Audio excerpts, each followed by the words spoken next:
மாப்பிள்ளை சம்பா அரிசி ஒரு பாரம்பரிய அரிசி வகையை சேர்ந்தது. அதில் ஃபிர்னி எப்படி செய்யலான்னு இப்போ பார்க்கலாம். 1 கப் மாப்பிள்ளை சம்பா அரிசி குறைஞ்சது 4 மணி நேரம் ஊற வைக்கணும். அதை இப்போது மிக்ஸி ஜாரில் சேர்த்து கொஞ்சம் கொரப்பாக அரைச்சி எடுத்துக்கலாம்.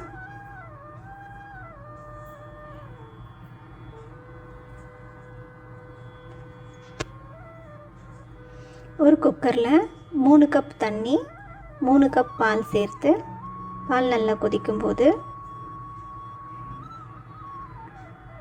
இந்த அரிசி அதில் இப்போது சேர்த்துக்கலாம்.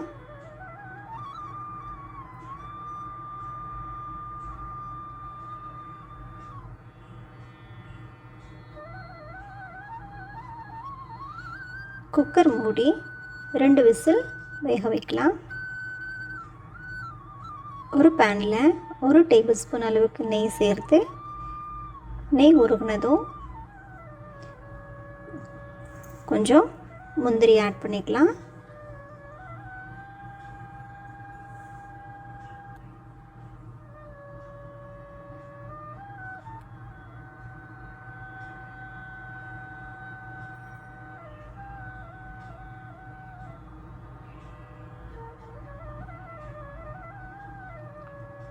முந்திரி லேசாக செவந்ததும் பொடியாக நறுக்கின தேங்காய்பால் இப்போ ஆட் பண்ணலாம்.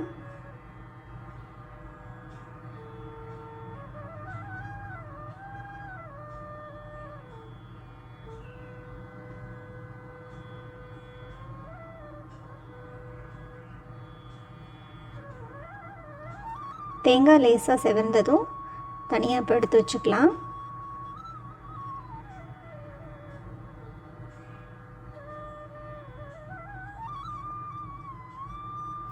ஒரு பேனில் 1.5 கப் வெல்லம் 1/2 கப்பு தண்ணி சேர்த்து வெல்லம் கரைஞ்சதும் வடிகட்டி எடுத்துடலாம்.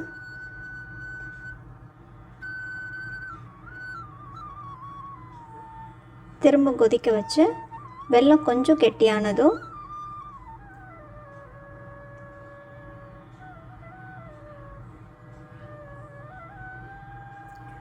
வேக வச்சிருக்கிற அரிசியில் இப்போது ஆட் பண்ண போகிறோம்.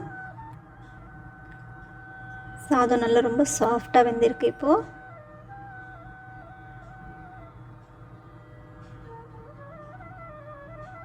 இப்போது நல்லா கொதிக்கும் போது இந்த வெள்ளைப்பாக இதில் ஆட் பண்ணலாம்.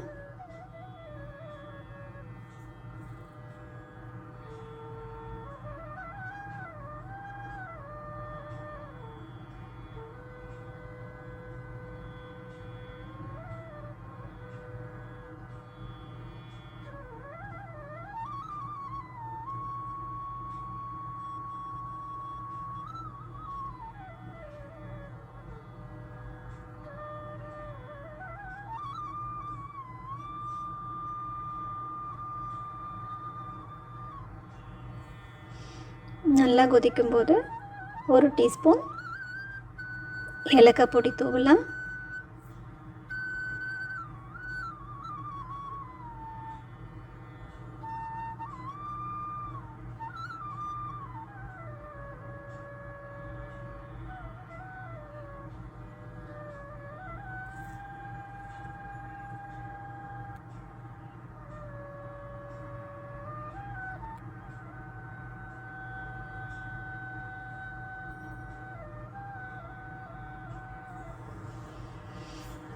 இப்போது வறுத்த முந்திரி தேங்காவை இதில் ஆட் பண்ணலாம். இப்போது சுவையான உடலுக்கு மிகவும் வலு தரக்கூடிய மாப்பிள்ளை சம்பா ஃபிர்னி தயார். இது பாலூட்டும் தாய்மார்களுக்கு மிகவும் ஏற்ற உணவு. மேலும் இதில் சுவை ஆட் பண்ணுறதுக்காக கொஞ்சம் தேங்காய் பால் ஆட் பண்ணுறோம். இப்போது ஃபிர்னி தயார்.